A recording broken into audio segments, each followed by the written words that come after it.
Freedom of the press is fundamental to a functioning democracy. The ability to hold power to account and to give voice to divergent voices and views is vital to citizen control of government. Despotism grows in darkness.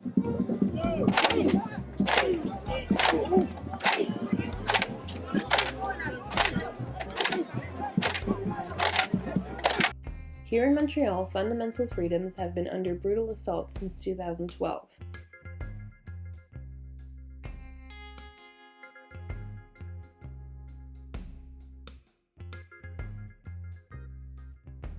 Journalists have suffered violent physical assault, arbitrary arrest and detention,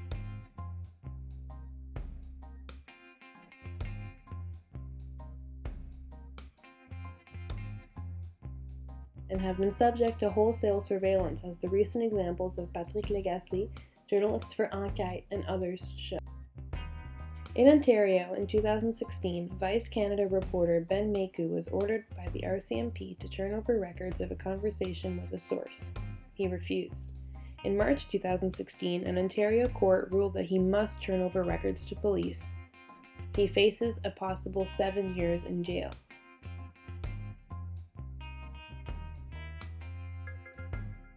In 2015, a new Canada-wide threat to press freedom emerged in the form of Bill C-51, now the Anti-Terrorism Act 2015.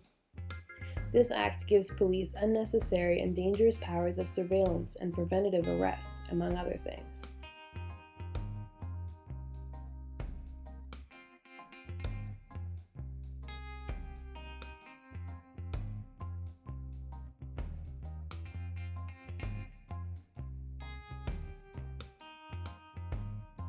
We are calling on the Government of Canada to end mass surveillance and protect the private data of people and groups in Canada, support the Private Members Bill C-303, which would implement a line-by-line repeal of the provisions enacted by the Anti-Terrorism Act 2015, and support Private Members Bill S-231, which would create a press shield law and strengthen protection for advocates, whistleblowers, and journalists.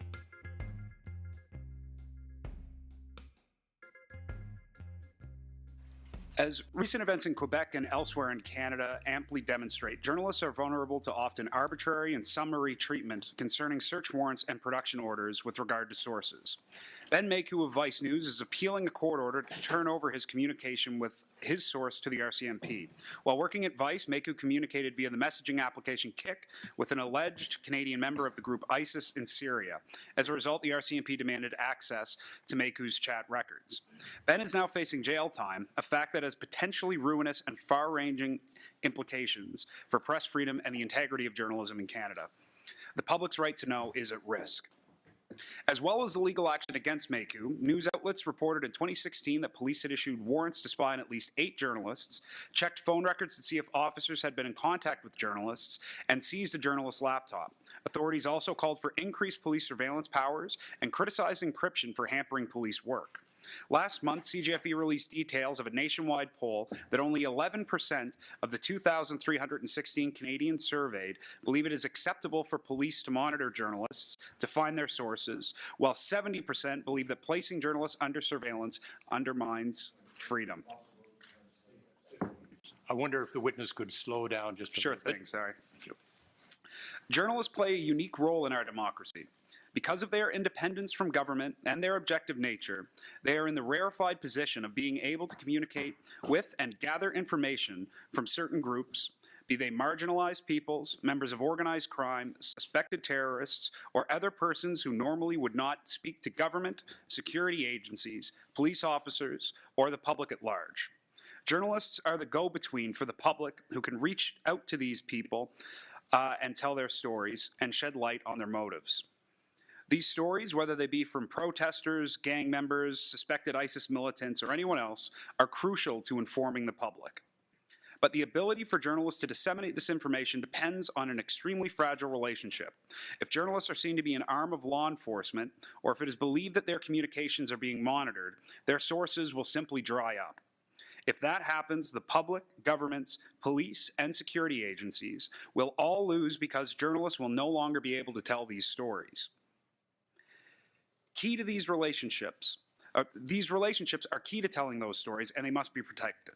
This is why a private member's bill by Senator Claude Carignan, head of the Senate opposition, represents a good start in filling a void in Canadian law protecting journalists. Bill S-231, now before the Senate Legal and Constitutional Affairs Committee, we believe stands a good chance of receiving third reading in March or April before being sent on to the House of Commons for approval, and we strongly encourage that this bill be adopted. Our poll also showed widespread support for these efforts, with 70% of Canadians supporting the creation of a press shield law at the federal level. There is a need to codify protection of journalistic sources, whether confidential or not, particularly in regard to the issuance of search warrants and production orders, leading to the identity of sources. Bill S-231 would amend the Canada Evidence Act to protect the confidentiality of journalistic sources. Several sections of this bill provide urgently needed protections in the courts to protect confidential sources and prevent a chilling effect on willingness to communicate with journalists. I won't go over those sections since I believe you're already familiar with them. This bill has a narrow definition of who can legally call themselves journalists. We would suggest that the definition be widened to reflect the emergence of newer practitioners of journalism, such as bloggers.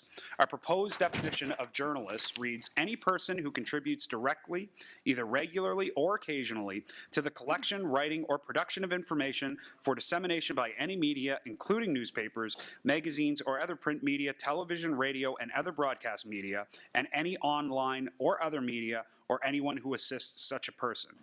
Our proposed definition of journalistic source reads, any source that transmits information to a journalist. Note that this specifically does not include the word confidential. We realize this is very broad, but there are two reasons for this. Number one, a court or police agency will usually not know whether a source is confidential or not in advance, and this should not be part of the threshold that triggers special care. And number two, as in the Maku situation, compelling information about a source, even if they are not a confidential source, which in this case, Maku's source was not confidential, has a chilling effect on journalistic sources. We would also recommend all documents seized through search warrants issued against journalists be automatically sealed for at least 48 hours to provide news organizations time to challenge them. In addition, a provision should be included for regular legislative review to keep the legislation relevant. Senator Carignan's bill could turn out to be the beginning of full legal protection of how modern, responsible journalists serve the public and protect democracy. Both houses of Parliament should support this initiative. Thank you.